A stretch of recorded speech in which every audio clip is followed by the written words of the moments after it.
So you just completed your goal spring race. Maybe you ran a half marathon or a marathon. Maybe it went great. You ran a new personal best and are ecstatic. Or maybe it didn't go that well at all. Maybe you kind of cratered in the second half of the race and you're just not happy about it. But if you've been training for this race for months on end, peaked for it, regardless of the outcome, you're going to be a better athlete for taking some time off after this race rather than just keep going on and on and on with your training. Welcome to the Knighton Runs Podcast. This is Coach Chris, and on today's episode, we're going to talk about how taking time off after a goal race is an essential part of the overall training experience.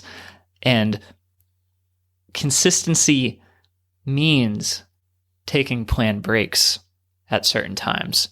We're going to get into how to implement that, why to do it, when to do it, and for how long you should choose to take time off if you want to keep improving and become the best runner that you can be.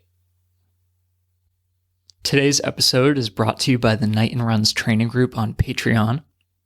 If you'd like to join a community of athletes who are all working together to become better runners, check out patreon.com/KnightonRuns. When you join, you'll be able to download the training plans that I've written for marathons, half marathons, 5K, 10K, base building, speed development, and get support for your training along the way from me and other members of our community. I want to give a shout out to a couple of folks who joined the training group in the past week or so. Nathalia and Tim, welcome to the team. Happy you're here. And good luck with your training. Any questions that you guys have, just put them in the community and tag me and I'll be happy to help you out. And if you'd like to find your next training plan as well, just go to patreon.com/KnightonRuns. And you're going to find plans that incorporate really all the theory that I talk about here on the podcast and within my book, Run Faster Marathons, The Proven Path to PR, including the importance of taking time off after a big goal race.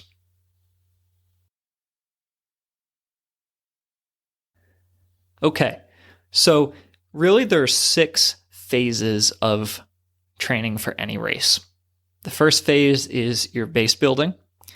The second and third phases are specific to the event you're training for. Maybe it's for a marathon, you're going to develop your speed in the second phase of training. And then as you get closer to the marathon, you're going to work on your endurance in the third phase of training. After you've gone through the base building phase, the speed development phase, and the endurance building specific phase for marathon training, you get to a point of peak training. And then from that, you need to taper down leading into your race day before you can have your big race day performance. So phase 1, base building. Phase 2, speed development. Phase 3, your race-specific quality phase, endurance for the marathon. 4 is the taper. And then 5 is how you actually feel on race day and you're ready to run the best, run better than you've ever felt before. But whether your race goes good or bad, your training doesn't just stop and it can't just continue after your big peak performance. You've got to go into the 6th phase of training, which is post-race recovery. And that's what we're going to talk about here. A lot of passionate runners neglect the 6th phase of training. They neglect recovery. Improvement is all about finding the correct balance between stressing your body through hard work and taking proper rest to allow for growth and improvement from all that hard work that you're doing. Without enough rest, hard work is actually just going to make you stagnate or get worse. You need to have an equal amount of rest to the hard work that you're doing to benefit from that amount of hard work. So taking time off after a huge peak race performance, good or bad, it's essential to allow your body to recover and soak in the benefit of that goal race. There's also a lot of mental benefits to doing this as well, which I'm going to get into. So most of the athletes who I coach, and if you're a really serious marathoner, you should probably be thinking about your training in terms of 2 seasons. So you have a spring season, maybe you're training for a race like the Boston Marathon in April, and then you have a fall season where maybe you're training for another race like the Chicago Marathon in October. And in order to get to a point where you can run those races better than ever before, you need to go through a very lengthy preparation, 3, 4, 5, or 6 months of progressively harder training to get to a state of peak fitness that you can taper off of, let your full fitness emerge, and then run a fantastic race. You're going to be in top condition right before the end of your season, but that peak condition that you're in is very delicate. You can only really maintain it for a short window of time. The excessive amount of mileage that you're running and the intensity that you're running in order to reach your peak, it's going to put significant stress on you as a runner. And, you can do your best to try to maintain a high level of fitness for a while, but realistically, you can only maintain your peak fitness for a fairly short period of time, a couple weeks, maybe a month or so, and then it's going to be gone. Regardless of the outcome of your season goal race, you've got to take time off after it to let your body heal from all the hard work, all the training, all the damage that might even be under the surface from the training and from the race itself. And then you also need a mental break as well. It's going to help avoid burnout and break this feeling that you need to be going 100% all the time. So there's 3 reasons that you need to schedule time off after a big race, and this is a key part of the training plan. The first is to overcome performance stagnation. Taking insufficient rest, like I said, it's one of the main reasons why people don't see improvement. Passionate runners are going to work really, really hard, but over time, your body's going to adjust to that. You're not going to improve as much anymore. And if you're not taking enough rest between hard workouts, and if you're just training week after week after week and not ever taking a break, it just kind of becomes your new normal. When you take a lengthy break after a big cycle, you do lose a teeny tiny bit of fitness and you detrain, but your new normal, when you start your next training block, is going to be a lot higher than it was when you began your last training season. Over the course of your next training cycle, you're going to be able to build up to a higher point. If you've ever experienced a plateau, you can know how frustrating it is to feel like you're doing all this hard work, but you're not getting better. Often this is because your training has gone stale, because perhaps you've been working out too hard for too long, and taking a break is going to allow you to reset and start fresh again. So this is one of the key reasons why we want to take a break after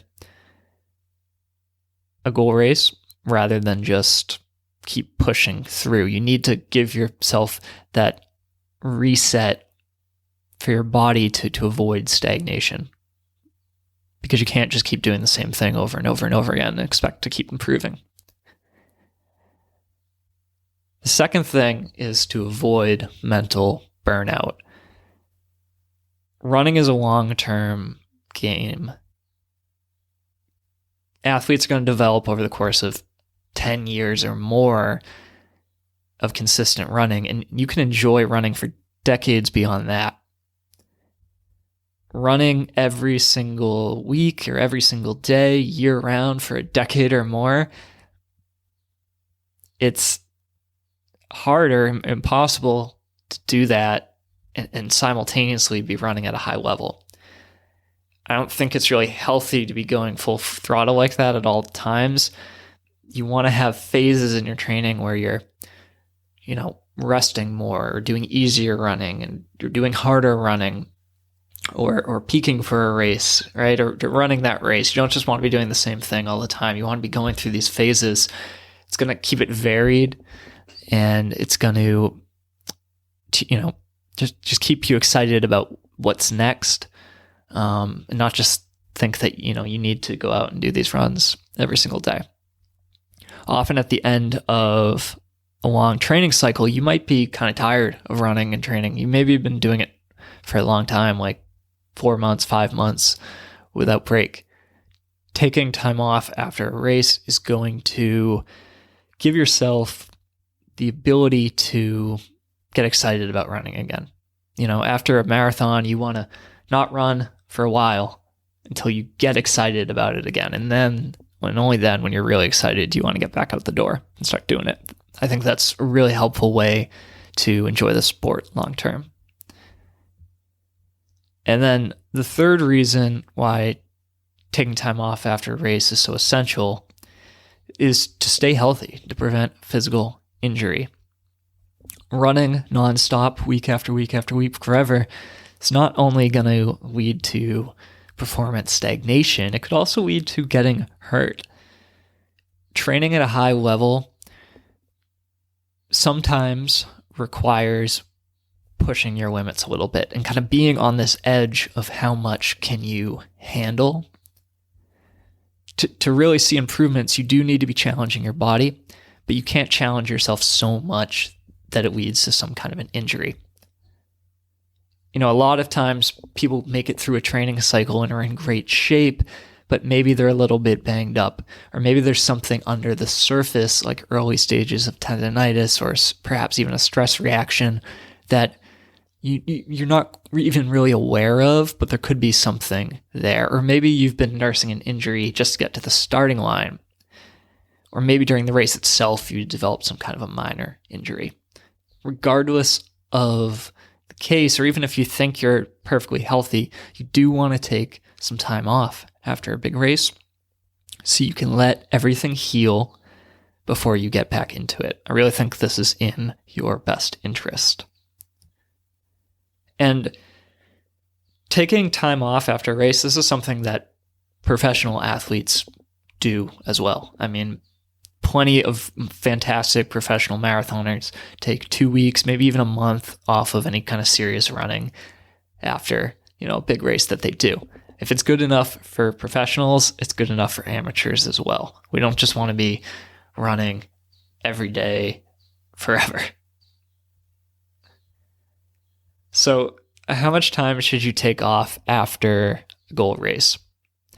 Well, I think for a marathon, it's really smart to take a full 2 weeks off of training.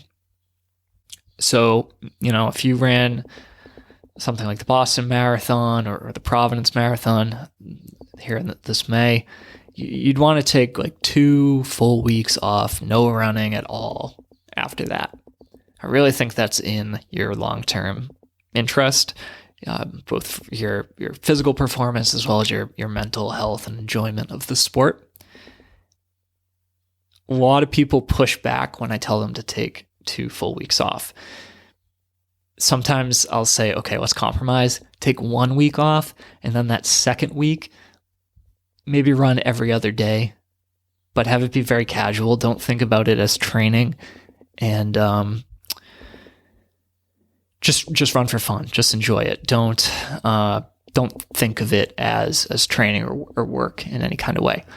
But really after a marathon, 2 weeks off I think is smart to do. And it's actually good, and it's kind of the point of forcing yourself to take time off to get a little stir crazy. Because you want to take this time off and then think like, okay, I I really want to go run again. I hate not running. This is terrible. Like, I don't know what to do with myself. But you need to give yourself that amount of time to really want it, to get hungry, to go through your next training cycle and give it your best again. You don't want to start a training cycle still feeling kind of burnt out from the previous one. And that's why 2 weeks after a marathon is so crucial. For shorter races, half marathon, maybe you peaked for something like a 5K or a 10K or the end of a track season, I think 1 to 2 weeks off is good. There's nothing wrong with taking a full 2 weeks off, and I think from a mental perspective, it's probably a good thing to do. I think it's going to let you enjoy running longer for many years to come, decades to come, if you take 2 weeks off, twice a year. But since it's only, half the distance of a marathon, you could probably be okay with 1 week off. As long as you're feeling good to start running again, you feel like everything is healed, you can kind of ease back into things in that second week. And if you peaked for something like an ultra marathon, 50K or higher, 50 milers, 100 milers, that kind of thing, you might need more time off. I mean, I would probably take at least 2 to 3 weeks off of any running. The ultra distances really can cause a lot of damage to our bodies and to our nervous system. It's pretty common actually for people to get sick after an ultra or after a full marathon, just because kind of how much it does to our body. It really puts us through the ringer. So 2 weeks off for a marathon, 1 to 2 for a half or anything shorter. And if you run an ultra, take 2 or 3, and don't expect to be back at full health, full running for like a month after doing a marathon or an ultra. You should just expect that the month after that race, if you really give it your all, you're going to be taking time off or kind of easing back into things. So, if you're going to take this time off, what should you do during that time? I think whatever you want to do, really. Pure rest, being a couch potato for 2 weeks, it's totally fine. I mean, letting some of your diet habits go, sure. Just give yourself rest. Relax. Don't think about training. You want to be setting yourself up to come back to training feeling really excited and motivated and get all your habits back in line. But with my athletes, I check in with them a couple times during their rest periods, but really I just want them to take a break from training. I don't want them to think about it physically. I don't want them to do anything that they think is for their physical fitness. Any kind of exercise you do during a rest period, it should be fun, it should be play. It shouldn't be for exercise or for your health or anything like that. It's just for getting better, right? It's just for fun. So, I love hiking. I love riding bikes. I like kayaking. I like yoga, but I don't do it very much. But those are like things that I will often prioritize during my rest periods after a big race. And I'm, able to take advantage of these activities that sometimes I neglect, even though I'd like to do them more often, because for most of the year I'm prioritizing running. And it's the summer here. I like to go to the beach and swim. I kind of want to learn how to surf this year. That's a great thing to do during a rest period. It's fun, it's play. It's not really exercise for the purposes of getting better. Like, that's not really the point. So you can do some stuff, but it should be restful, fun activities, not hard work, not training. I don't want to write a training plan for what someone should do during their rest period. It's take some time off. And if you want to do nothing at all, just put your feet up, catch up on movies, that's fine. You don't have to do any kind of exercise at all. By giving yourself time off after a race, you're going to be motivated again. If you love running, you're going to start to miss it. pretty quickly. After a week of no running, you're probably really going to want to be back out there again. After 2 weeks, you might be getting kind of stir crazy. Like, it's hard to go a full 2 weeks without running sometimes if you love running. But if you can appreciate that these planned rest periods are such an important part of your training plan, of your overall journey and career as a runner, then you understand why they're so important. And you can make the most of that time off. Really enjoy it and soak it up. So I'm actually taking 1 week off right now after my spring racing season. Next week, I'm going to kind of start to jog a little bit, and then I'm going to get into my Chicago Marathon training. But I have this topic on my mind right now as it's the middle of May and I'm transitioning from spring season to fall season. I want to make sure that I take at least a week off, no running at all, feel 100% physically rested and mentally really excited to take on what I have are, some pretty ambitious goals for the Chicago Marathon. So if you are listening to this right now and you've completed your main goal race for the spring and you have a fall race way off in the distance and you haven't taken a proper break yet, I would really encourage you to do so. And, once you've taken that break, get back to running, feeling 100% physically and hopefully more excited than ever before to go after those goals you have for yourself.